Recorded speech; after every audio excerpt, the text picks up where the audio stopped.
Ethan MacDonald with the Kalamazoo Valley Scottish Society focuses on education and fostering a sense of kinship for anyone who is interested in Scottish culture and history. Well, today I'm talking with Ethan L. MacDonald from the Kalamazoo Valley Scottish Society. Thank you so much for talking with me here today. Thank you for having me. You know, it was so much fun researching you, and you have initials after your name. What is it? FSA Scott. So tell me first what that means. That is a Fellow of the Society of Antiquaries of Scotland. It's an academic fellowship for Scottish historians. And you have a motto. The society has a motto. What is that? We carry on the Scottish pioneer spirit by fostering education and kinship. And how does that look? How does that look in reality? So it's a mix. So traditional Scottish societies, a lot of them have always been social things, and they've done educational programming, and we're kind of flipped on that. We like to foster social events, but we also like education. I mean, public education is what we're about, because if we don't educate about our culture, especially to younger generations, the culture dies out. And I know that's weird coming from a younger person, but that's kind of my point is, you know, we have a good mix of people from the ages of like 80 down to 15 in our group right now. And by doing certain educational events and making educational events fun, we are able to promote kinship among all peoples of different backgrounds, but especially our Scottish Americans that are in our group. And we welcome anybody who's interested in the culture too. But for us, that means monthly outings that are just casual social affairs, just going out to dinner.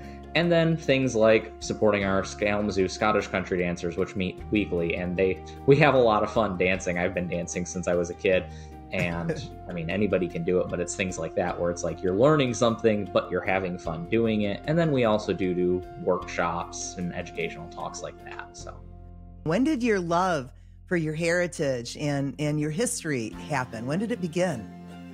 Pretty much my whole life. I've been a history nerd since I can remember, and I've continued on to it. And I guess the good thing is I've kept it I've been able to make it both my occupation and my passion at the same time. So you know what they say, if you don't love what you're doing, why do it, you know? yeah, right. And you kind of become an expert in a way. You might be able to tell me this. When did the Scots settle in Kalamazoo River Valley? So in the valley itself, most of them came in the 1820s and 30s. However, we've had Scots in Michigan since the early 1700s. The first Scot we have was recorded on the rolls at Fort Pontchartrain, which would become Fort Detroit. And the thing about the Kalamazoo Valley Scottish Society is that you support a lot of these other groups, like the Kalamazoo Scottish Country Dancers. Tell me a little bit about them.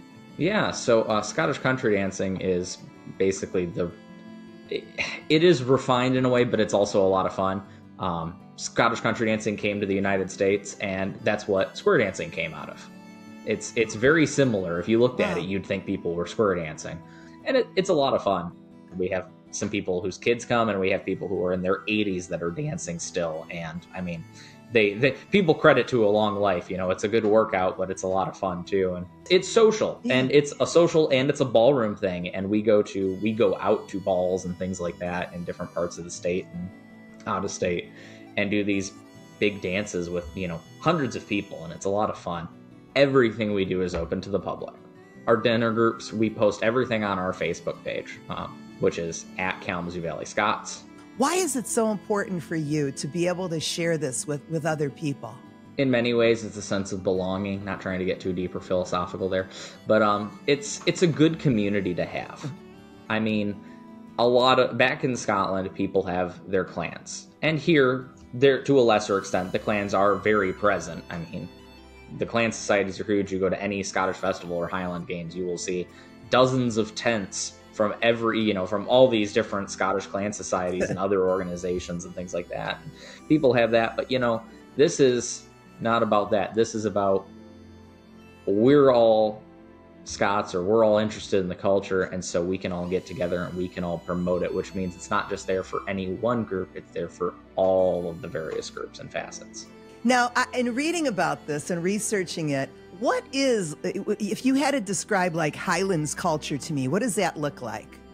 It's very familial based. Everybody is treated like family. We don't care what you are. Once you're with us, you're a Scot now, you know. So that's why it's like that's why we love, you know, people coming, because we are totally okay with people adopting the culture and learning it. There's nothing wrong with that whatsoever. You know, you sent along a picture of the KVSS shield. I think that's what it's called, right? Yes, it's a shield. It's a coat of arms, yeah. Tell me a little bit about how that was created. It's beautiful. It's so beautiful. A shield is a personal emblem, but it can also represent an organization. And basically what it is it represents the water for the Kalamazoo River Valley in base.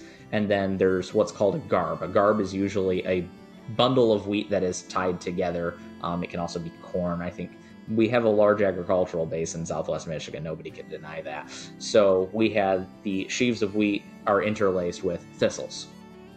So it's just a symbolic, you know, gathering together of multiple people, multiple backgrounds brought together in our valley. I mean, there's so many things to talk about when you talk about Scottish culture, and we probably couldn't talk about it without talking about dancing. How did dancing weave itself into Scottish culture?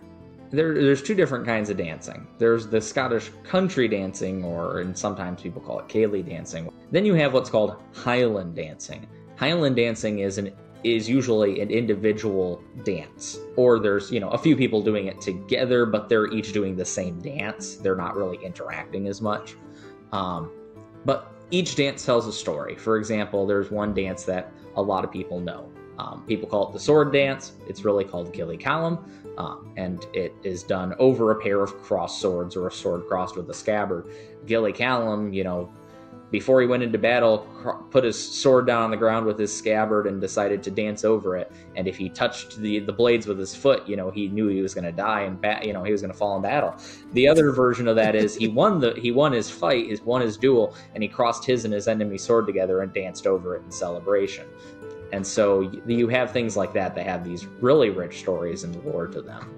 I'll tell you what, researching, interviewing you, and talking to you, it makes me put Scotland on my bucket list. It's beautiful. It's worth it. It's a beautiful country. Ethan, thank you so much for talking with me today and sharing a little bit about your culture. It's been fascinating. No problem. Learning. Thank you for having us.